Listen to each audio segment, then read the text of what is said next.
Hi everyone, how you doing? And today I want to talk about when you're under investigation, because I think we see this probably more than ever now, don't we? Where things maybe haven't gone as planned for us, and maybe we've done something wrong, maybe we haven't done something wrong, and we find ourselves under investigation. Now, this can be a really long, drawn out process, and it can be really stressful for those dealing with it. Not only the officers that are going through it themselves, but all those people around them, their family, and it impacts sort of everywhere. And what I find is often, even if just say you do get a sort of the resolution you want, and hopefully, you come through the other side and, and there's been found not a fault, actually, it can leave a really bitter taste in your mouth. And some people then continue on in their job, but actually they're feeling really quite bitter, torn up, and angry at the job. So I just want to talk about that and hopefully give you some tips on how to deal with that.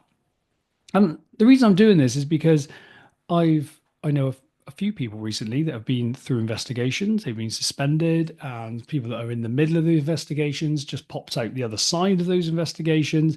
A real mixture. I know people that have left the job because they've been investigated, and they just feel like actually, this secure job that they thought they once had actually is not the case, and they don't feel like they can work for the organization anymore.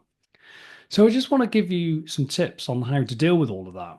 And as I was thinking about it, I was sort of thinking about what would I include, and I thought, well, the best way really is to sort of talk you through how I would deal with that now. Now, I don't want you to think that what I'm saying is the way. It's just my way, how I would deal with it now. Very differently than I probably would have years ago, probably been sort of really eaten up with anger and all stuff like that. But as we'll talk about more later, I've come to realize that actually the only person that feels all of that anger and that bitterness is us. The organization doesn't feel it, and it really can eat us up and only affects us. So I don't want you to think that if you're doing it a different way or having a different experience, that that's in any way wrong. There's no right or wrong, but hopefully you'll be able to listen to this and just maybe take something from it. Um, so I was thinking probably when you get, say, something happens, you get, I don't know what's called now, but it used to be back when I last got served one with like Reg 15, you it feels like your world has just been turned upside down. This, especially if it's like a gross misconduct, this job that you had so much certainty about, and that you had these, maybe been in 10, 15, 20 years, maybe more, and then suddenly you go, it feels like the rug's being pulled, and suddenly everything's up in the air. And it can feel really sort of helpless, out of control, and you will be experiencing lots of different emotions. Maybe ones you haven't really felt before like that in that intensity. You might be feeling anxiety, fear, overwhelm, that feeling of uncertainty. Anger is a massive one, isn't it? We feel really angry at the organization and the people and the situation we're in. And then sometimes that goes, that sort of goes, that sort of, dis, that sort of goes, I can't think of the right word, but it just sort of goes away, those feelings. We can be left with often real, just sort of a defeated, given up, lethargic, apathy type feeling.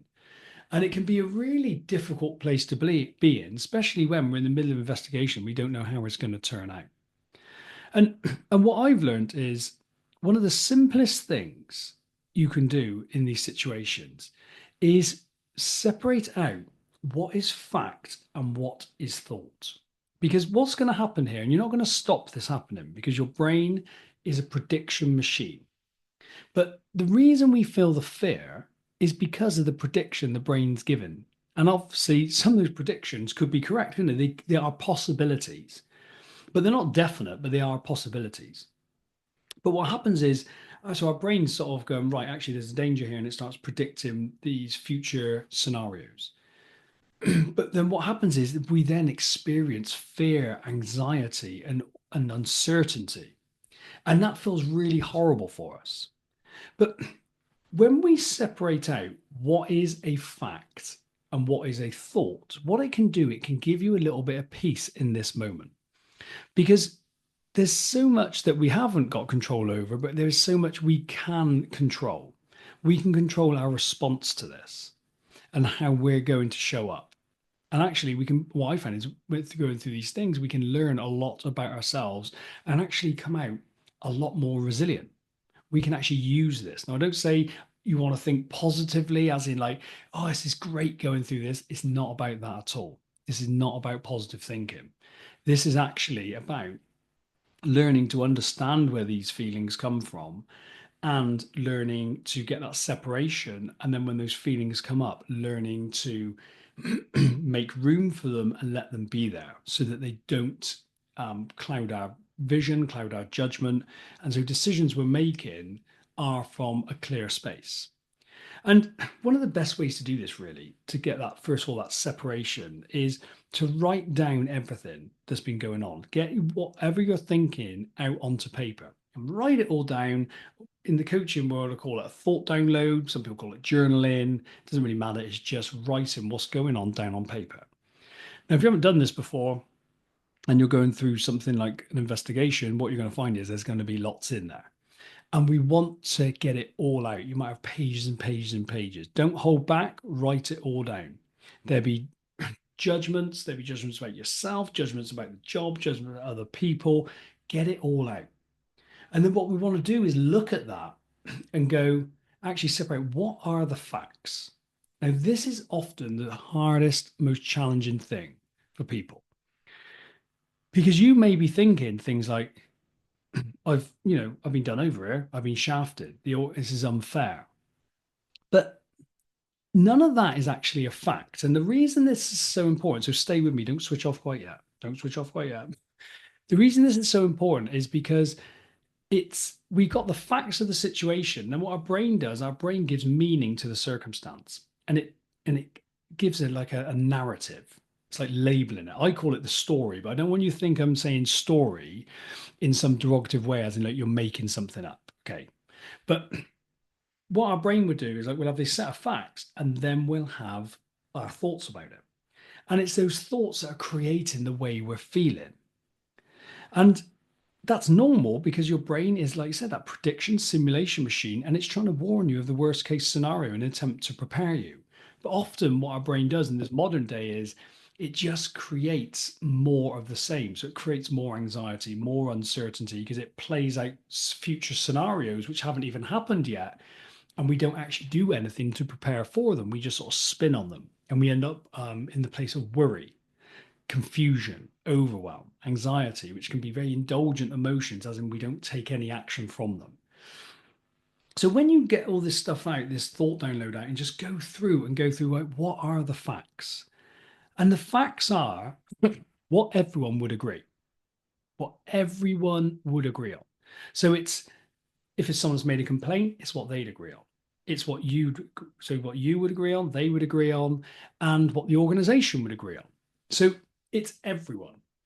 And the reason this is so important is because when you read, or pretty much all the time, when you read back just the facts, you'll find it's very neutral. Okay. And this is really a great place to get to when it's getting really feels like overwhelming and you're thinking like you haven't got it together. Just bringing it back to neutral. It's not trying to feel better about it, but it's just pumping the brakes a bit on that little negative voice and going, these are the actual facts. So if I if I give you an example of when I was I was referred, it wasn't sort of for gross misconduct or anything, but I was referred to PSD.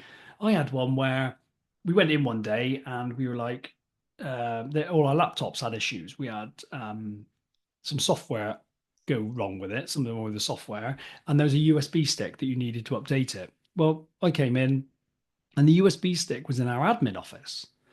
And it was locked away because it was a weekend. I had an interview to do with someone. So there were about 3 or 4 of us that needed this stick. Otherwise, we couldn't do any work. So we phoned around, did everything, phoned up comms, and they were like, no, only admin have access and they're away for the weekend. And we were like, well, this is a bit ridiculous, this. So I made the decision for my squad days, learned how to slip latches, I made a decision to slip the latch into admin, go in, get the thing, plug it in, and update it all, and update laptops, which we did. But the door shut behind me. I went back in. When we went back in to put it back in, trying to get back in with the slip latch with the Lloyd, actually did 200 quid worth of damage to the lock. Admin, as you can imagine, weren't overly over the moon, and my DI had to refer me to PSD. So my head was going, my instant thing, and this is even with all this work I do, my head was going bonkers. It was going, you're going to lose your job. Sort of, because my wife actually said, when I come home and said to her, she went, but you broke into a secure admin office. I went, yeah, but it's for good reason because we couldn't get it. And, there's people with me. So, it's not, it wasn't as if I was going in there stealing anything. I was just getting this thing to update the laptop. It's really in good faith. She went, yeah, but you could lose your job for that. So I could feel that panic. Okay, I could feel that panic. I could feel that stress. And this story's whirring away. Now, if someone was to tell me to stop worrying and feel better, that would actually make it worse. And the reason is because the part of my brain that is trying to protect me is going, there's a danger. And that part of the brain only really shuts up when that danger's gone. Are you thinking our primitive days, lovely, or when we're about to be eaten by something, that danger would go. If we're out on the street and someone's about to attack us with a knife or in a trap or whatever, then we eliminate that danger, and then that part of our brain quietens down. But when we're under investigation, things that could go on for a long time, and that part of the brain goes, "Oh, I'm not going to shut up because this is a possibility." And I had to, and this is a bit we're going to talk about in a minute. I'll just note this down to come back to it. Is acceptance that actually, yeah, that possibly is a possibility, and I didn't really consider it until my wife had gone, well, that was a bit silly. You could end up in a lot of shit for this.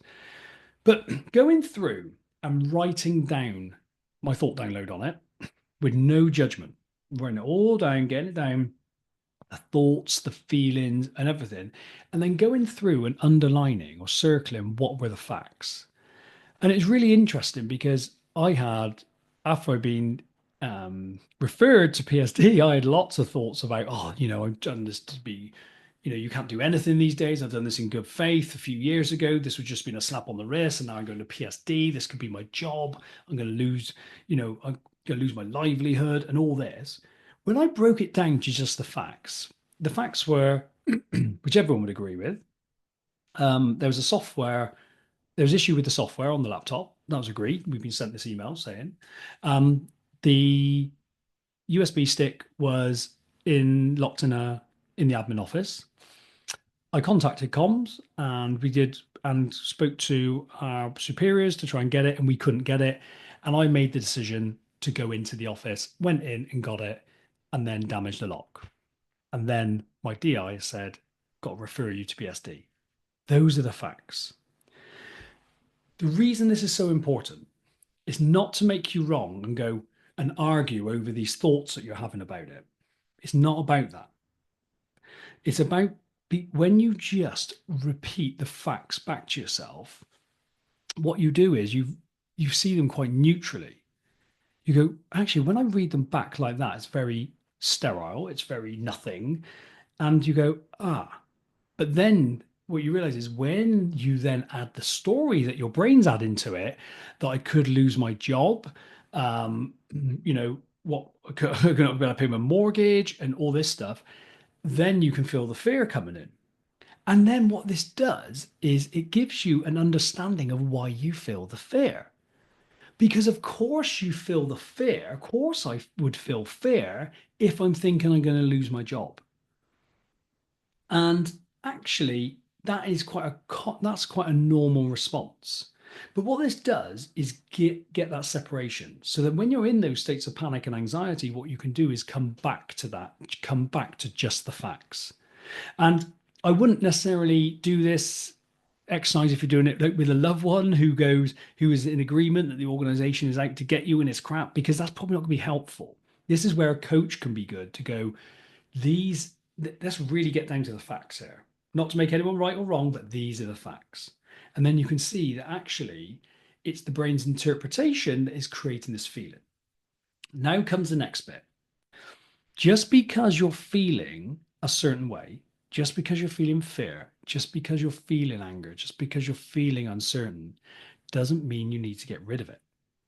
This is a lot of the work I do with people because when we're in situations where there is uncertainty, our brain is actually wired to create feelings that is going to make us alert to that situation. And so then it goes, now we need to do something about it. But sometimes there's nothing we can do. And often, even if there is something we can do, we just spin in the worry and the overwhelm and the anxiety and don't do anything. So we first of all want to get that separation, understand it's our thinking that's creating this feeling, not the situation, and then have an understanding. But of course, we're going to feel this way. And then we want to open up and make room for these feelings. And it is by far, I think, the thing that's given me back control in every situation. Because I may not have control over the external, someone else's opinion, someone like if that could have gone, I was lucky. They looked at it and said, it's just words of advice, no case to answer. That could have landed with someone else and it could have been different. Okay. And I've been served Reg 15s in my career where you think, actually, this could have gone differently. And that's out of my control. But being able to handle those feelings that come up is what gives you the control. And your brain may go to, yeah, but I could lose my job. Yeah, okay, but let's slow it down. Let's come back. Because right now, in this present moment, you haven't lost your job. But you've got this anxiety that you're feeling. And what we want to do is not push that down. We don't want to suppress it. What we want to do is make room for it. And what we want to do, and this is how I approach these feelings, is we want to notice them. Okay. We want to, so because once you've got that awareness of where they come from, then you can just notice them. So you can, if you're feeling fear, anxiety, uncertainty, overwhelm, anger, whatever it is, you can be like, this is anger. And you can just notice it. And when you're noticing it, what you're doing is you're describing where it is in your body. Like people listen to this, especially men, will go, what are you talking about? It takes practice and it's the best skill you'll ever learn. I tell you now, it is a game changer. And what you do is you literally, I find sometimes if I close my eyes and I just focus on what can I feel in my body and notice when you go into your head and you're going, oh my God, I'm going to, this is what's going to happen. I'm going to lose my job, blah, blah, blah, and all this stuff. And this organization is terrible. Just come out of that and just go into the body and notice how it feels and describe it. And you name it, you give it a color, you just notice the texture, how big it is, does it move, what temperature is it? Now that may work for you, but also what for me that doesn't work so well. What I do is I notice the sensation. So I notice this is a tightness in my throat. I can feel this tightness. It's like a dryness in my throat. My chest is tight. My breathing shallow. And I'm not trying to change it. What I'm doing is I'm just noticing it. And I'll notice, oh, I can feel like a tingling, like a really like often when I get stressed, I can feel I forget what they call it. It's a type of tinnitus where you hear like a zzz, zzz, zzz, zzz in your ears.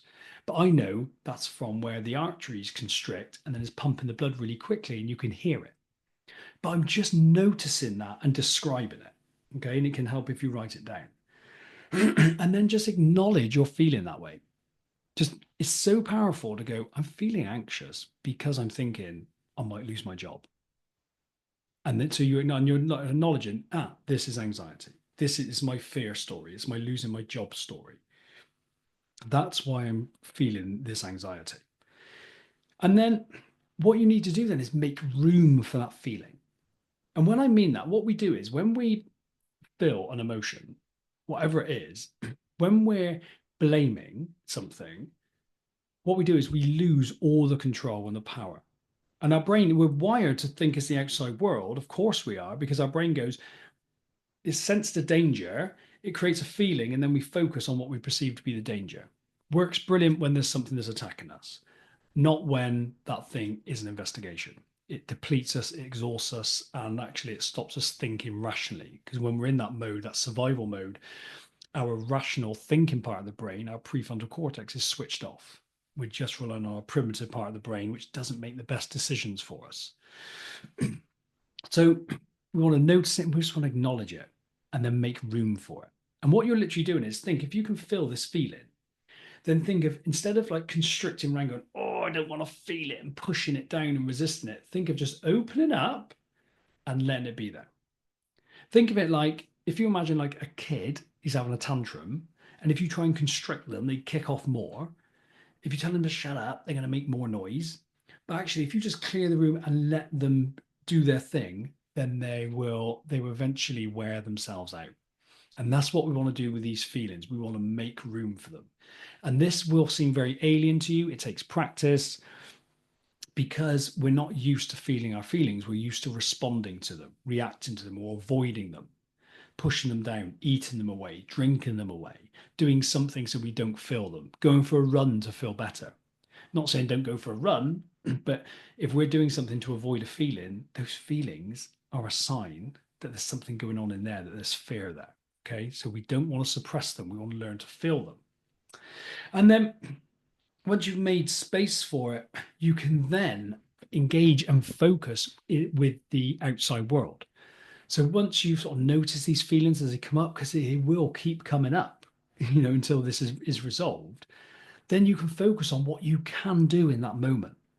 Because often people feel just like this, and I get like this, when you feel like it's defeated, oh, there's nothing I can do, you feel beat. But actually, there may be something you can do. And just once you've become aware of those thoughts that are creating those feelings and then made room for those feelings and notice them, acknowledge them, make room for them, then you can go, right, what is the one thing I can do right now? What is the one, what's the one, what is something I can do right now that'll have a positive impact on this? And you'll be amazed at how your brain comes up with the answers. Because our brain, we don't want to just shove positive thoughts down there. And you notice this isn't about eradicating the negative. And that's what a lot of people do. This isn't about that at all. It's actually bringing that negative up into the light because that's where it loses its power and learning to feel the emotions that it creates. It's not about just false positive thinking. And then when you ask those questions, like, what's the one thing I can do now that can have a positive impact on this situation? Your brain will then come up with solutions for that. Now, it may be, so if like me, when I went into that office, or broke into that office rather, when I did that, I wrote my report. When I answered that question, I sort of let everything go. I composed myself, I wrote my report, and then I realized there was nothing else I could do. So what the answer to that question was I had to accept. I had to accept how I felt. I had to sort of that acknowledgement of how I felt and that acceptance of it, and realize that actually I wasn't going to feel better in this moment, but also know that all I had to do was be able to handle that feeling, and that was all I could do in that moment. And I learned to watch my thoughts, and you become the watcher of them. And what you don't do is you don't get hooked by them, because what we do is when we're in this fear state, and this is, you've got to let yourself off the hook, this will happen, is you will suddenly feel this, you'll just be sat there doing nothing, you'll feel this wave of fear coming over you, and you'll have these thoughts of, oh my God, I'm going to lose my job, or what's going to happen, or whatever it is for you, and you're going to experience that fear. But when you do this, what happens is you don't get hooked by them. You'll notice when you get hooked, and you'll be able to bring yourself out of it. And And this really brings me on nicely to something that I have found really helpful. A lot of people struggle with this, especially, and I think you don't want to go down this road maybe until you're aware of the thinking that's creating the fear, but is to make peace with the worst case scenario. This is something I was sort of taught when I've been coached, something I struggled with. And when I was really fearful, never really wanted to play out that worst case scenario. But what you'll find is often anger is like a secondary emotion that masks fear. So we want to get through that anger and through to the fear that is underneath it. And the fear comes from that that unknown. It comes from that prediction of that worst case scenario. So if we then play out that worst case scenario, because what happens is if we never address that worst case scenario, if we just tell ourselves, we could be all right, we could be all right, yeah, it'd be all right. But deep down, your brain's going, no, we're not. I don't think I am. I don't think I am. It's like this incessant voice that is going to keep piping up because what it's doing is your brain is saying, I've told you about a threat and you're not listening. So if you imagine if you walked down the road and there's a dog and it's really vicious and your brain's thinking it's going to bite you and you keep walking towards the dog, your brain is not just going to go, okay, well, I've told you, just go and get bit. It's going to go, you're going to get bit, you're going to get bit, you're going to get bit, you're going to get bit. And this, like that, it's incessant. But when you make peace with the worst case scenario, what it does, it reduces anxiety that you feel. It doesn't eliminate it, but it reduces it because the anxiety is just a call from the future. It's your brain going, this is what could happen. And when you don't address it, it just gets louder and louder and louder. So when you play out the worst case scenario, so for me, I was like, okay, let's just play this out. Let's go, this goes tits up for me. I go, I got this, I've done this, um, I've done this thing, I get investigated, and they go, sorry, gross misconduct, you're gone. I I played that scenario out as difficult as it was. And what I realized was, as I was even thinking about it, I was experiencing the feelings I would experience along the way. And that is actually what we fear. It may be a big stretch for you listening to this, but I can, if there wasn't that feeling at the end of it, we wouldn't have, there wouldn't be an issue. So, but what we do is we play it out and we experience these feelings as if we're actually experiencing it. And we play that worst case scenario and go, can I handle that? Because when you can handle the worst case scenario, okay, just say like, well, if I lost my job, what would I do? Well, I get on LinkedIn, write another thing, and I go out and get another one. And suddenly, what my brain started doing is looking at all the evidence of people that have left the job or people I know that have actually been booted out and actually landed pretty bloody good jobs. So suddenly, I realized that the problem was that I felt like I couldn't handle that worst case scenario, that I thought I won't be able to get another job, that I was going to lose my house, that I wasn't going to be able to provide for my family. That was where that fear was. So when I played out that worst case scenario and went, actually, I'll be okay with this. I can handle this. And it's not from a place of fuck the organization and anger and hatred, because I'm going to come on to that in just a second. It was from a place of, I've got this. I have got this. Now, can you see that this type of positive thinking isn't eradicating the negative? We're not trying to eliminate it. We're making room for that negative, those negative feelings and those negative thoughts, which is making room for it.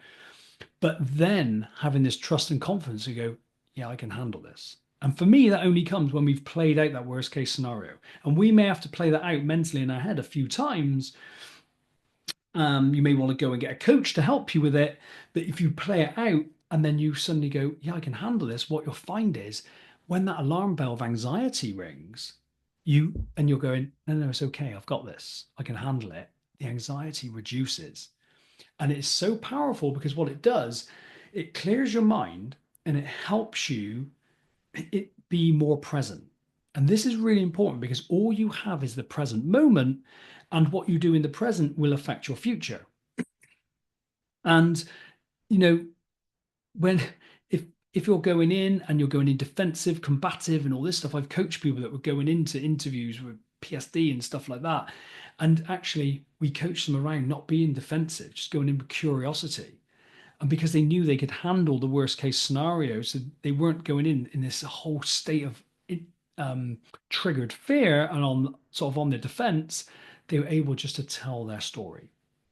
But I found that worst case scenario playing it out, what it does, it stops the worst case scenario cycling around. Does that? I hope that makes sense. So when what happens is your brain will be going, I could lose my job, I could lose my job, I could lose my job, and it never actually plays out that scenario. As you go, okay, you listen to your brain, and that's something you can do when you get your thought download, you get all your thoughts out, and you can play each one out. Okay, right, okay, let's just play this out because you've told me this is going to happen, brain. let's play it out. And then when you show your brain that you are okay, you've got your own back, you can handle it, that anxiety will quieten and reduce. Um, and if you feel like you can't handle it, then that's the work to do. Because I realized that when things like that came up for me early in my career, I was suddenly like, well, I can't do anything else. I've been doing this all my life. I can't do anything else. And I realized what this situation did was actually brought up lots of limiting beliefs I held, which if I didn't hold, this wouldn't be such a scary situation. It gave me the opportunity to address those beliefs, which gave me more confidence moving on.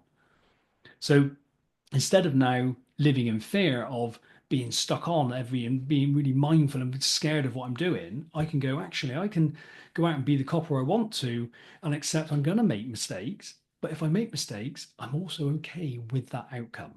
And it's such a more powerful place to be. But you won't just jump there. It takes this route sort of to get there, really.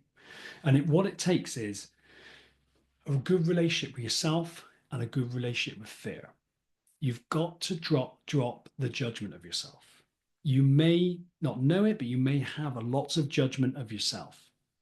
And it may just not be in relation to the situation, what's happened, but may have judgments of how you're handling it. So if you're turning up to, say, an interview and you're really scared and you're thinking, oh my God, and you're not coming across as you want to, and you just feel awful, then you may have a judgment of that. But that judgment is like chucking fuel on the fire. You really need to have a good relationship with yourself and know that actually sometimes you're going to have to do it messy. That fear may come up and emotions will come up, but they do not mean it's a sign of weakness. They mean that it means you're a sign that you're human. And then when you can do, like I've already explained, and you can handle that, you can ask for time when maybe you're being interviewed, you're thinking, oh, I can't hardly compose myself here, but you've got that awareness of where it comes from, you've got that compassion, and you can just give yourself permission to do it messy and actually just give yourself a break. Let yourself off the hook a bit. Because it's often that expectation of how we're supposed to handle these things is often the problem. Like I think everyone thought, like, because of my coaching background, that when I got referred to PSD, that I just go, oh, I don't care. But I go, and to a certain extent, it may have appeared that from the outside because I wasn't vocalizing it. But I was experiencing fear. But I understood it. I had no judgment over the fear. I also understood, when I got caught down that spiral of catastrophizing and actually being really scared of, say, losing my job, that I go, actually, I have compassion for that. And it's that compassion, that kindness that brings you out. So you spend less time in it. Because it's not about eliminating it, it's about spending less time in it. And a big thing is self forgiveness. Just like self compassion, really slightly different, but self forgiveness is if you find yourself believing these thoughts and going down this sort of rabbit hole and and you've got this expectation you should be dealing with it another way, one way, and really you're not. Just just forgive yourself for buying into it. Forgive yourself for being the way that you are. It's okay, and it's that self forgiveness is is so much more powerful than confidence because when you're going through with uncertainty and self doubt, you're not going to be confident. But when you've got self compassion, self forgiveness, you can really get through anything. I believe, anyway. And I just want to just have a quick browse down because I noticed some things down here and see if I've anything else I can add for you that is going to help you.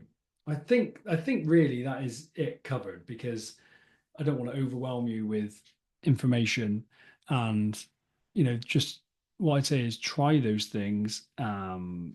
If you are listening to this and you're going through and you think, actually, I need some help with it, because this is often a big thing is we don't want to accept help. That's massive. And it's often these things we can't do on our own. We need help. And you can reach out. You can reach out to me. You can reach out to any other coach. But I just say you don't have to do this on your own. And that for me is been one of the things, knowing that I haven't got an expectation of how I'm supposed to handle these things, and I can go and get help. And none of that means I'm weak in any way. In fact, that's my greatest strength. And yeah, and I think the only thing I think I'd leave you with is when you're, and this is probably more advanced really, but when you're doing that sort of thought work and you're looking what's a thought and what's a fact, when you identify thoughts that are really quite you're stuck on, they're really quite intrusive and you're stuck on, like you might be thinking the job's having me over, but it's about what does that create for you? Is it helpful for you to think that?